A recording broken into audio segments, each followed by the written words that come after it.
O reconhecimento de Estados por seus pares sempre foi um tema muito difícil no âmbito das relações internacionais. Afinal, as formações dos Estados em todo o mundo não seguiram os mesmos processos. Elas se deram de maneiras diversas, complexas, envolvendo diferentes fatores, tais como guerras civis, colonização, descolonização, o estilhaçamento de impérios multiétnicos, dentre outras muitas circunstâncias.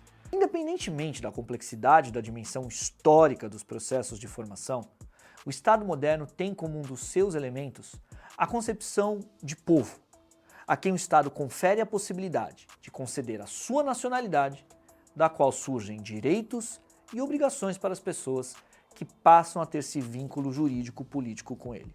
Foi a ausência de um Estado que protegesse os judeus espalhados pela Europa que facilitou a desnacionalização feita pela Alemanha nazista dessas pessoas, que habitavam o continente. A cassação da nacionalidade alemã dos judeus residentes na Alemanha e, posteriormente, dos judeus cujos estados já estavam subjugados pelos nazistas, produziu uma série de apátridas, que não possuíam a proteção diplomática e jurídica de nenhum Estado. Esses expurgos de nacionalidade foram fundamentais para o extermínio e para a própria consumação do Holocausto. Ao refletir sobre o assunto, Hannah Arendt desenvolveu o famoso conceito do direito a ter direitos, isto é, a ideia de uma concepção universal contingenciada na figura limitante do Estado.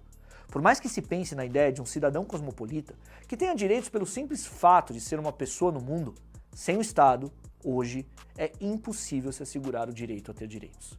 A realidade demonstra que o cidadão universal necessita de um agente promotor de seus direitos. Ele necessita de alguém que o defenda. Ou seja, não conseguimos chegar ainda, se é que chegaremos algum dia, à ideia de que um ser humano gozará de direitos e será respeitado em sua dignidade pelo simples fato de ser um ser humano na Terra. Foi justamente a ausência do Estado de Israel e o horror do Holocausto que levou Hannah Arendt a pensar sobre esse tema. A formação do Estado de Israel se deu no difícil e complicado processo de restauração da ordem mundial sob a égide da Carta da ONU, após os escombros deixados pelos totalitarismos do nazifascismo. Era necessário criar um Estado, para dar aos judeus a proteção que não tiveram. Contudo, embora completamente justificável, criar um Estado no período da história onde nenhuma terra efetivamente era desconhecida ou de ninguém, não seria, em hipótese alguma, uma tarefa fácil ou sem consequências. Desta maneira, logo com a criação do Estado de Israel no território da Palestina, o conflito, que já se dava desde 1947, aprofundou-se em 1948.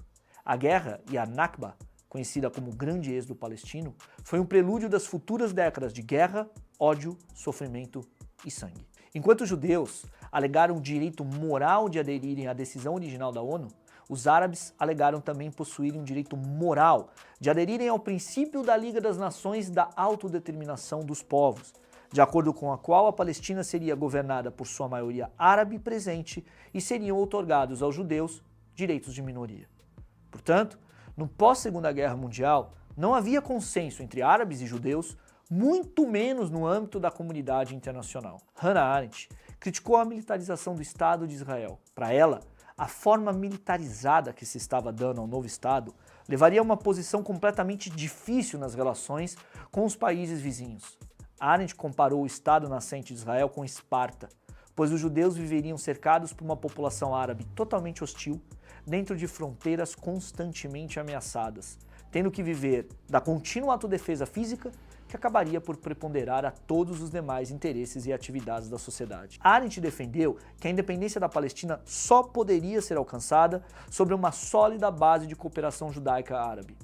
Aliás, afirmava que enquanto as duas lideranças, judaica e árabe, alegassem não ser possível uma ponte entre ambas, o território da Palestina não poderia ser deixado à sabedoria política de seus próprios habitantes. O conflito que explodiu no dia 7 de outubro de 2023, por conta dos ataques do Hamas, continua. As vítimas são inúmeras e Gaza está praticamente destruída e passando fome. Israel, governado por Benjamin Netanyahu, não aceita a existência de um Estado da Palestina, enquanto o Hamas também não aceita o direito de Israel existir. Ou seja, aquilo que Hannah Arendt já previa permanece insolúvel. Vale sempre ressaltar que isso não apaga os atos criminosos cometidos pelo grupo terrorista Hamas. Apesar disso, e buscando pressionar ambos para o fim do conflito, a comunidade internacional tem se manifestado. Recentemente, o procurador-chefe do Tribunal Penal Internacional pediu que fossem emitidos mandados de prisão tanto para Benjamin Netanyahu e seu ministro da Defesa, quanto para as lideranças do Hamas. Praticamente em sequência, Espanha, Irlanda e Noruega reconheceram oficialmente o Estado da Palestina. A França, o Reino Unido, Canadá e Portugal prometeram reconhecer o Estado da Palestina se Israel não retroceder, cessar seus ataques e parar de impedir a ajuda humanitária a Gaza. Reconhecer o Estado da Palestina seria, então, um ato simbólico político muito forte. A promessa de reconhecimento do Estado da Palestina se dá com base nas fronteiras estabelecidas antes da Guerra de 1967, tendo Jerusalém como capital de Israel e de um Estado da Palestina. Vale ressaltar que todos reafirmam o direito de existência de Israel e, paralelamente, pedem a imediata e completa liberação dos reféns mantidos pelo Hamas, assim como também o acesso irrestrito à ajuda humanitária. É verdade que a maior parte dos países da Europa Ocidental e os Estados Unidos não reconhecem ainda o Estado da Palestina, diferentemente da grande parte dos que o fazem, que estão no continente africano, asiático e na América do Sul. Contudo, já manifestaram que estão dispostos a reconhecer um dia.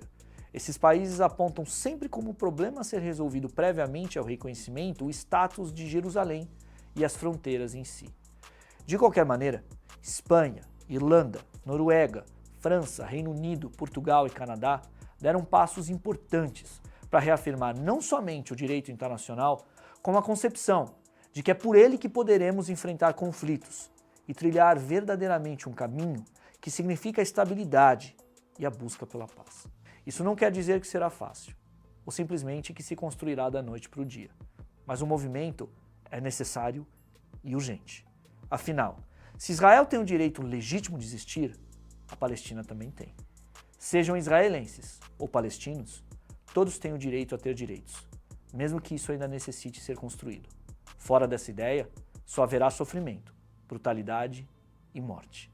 É preciso tentar.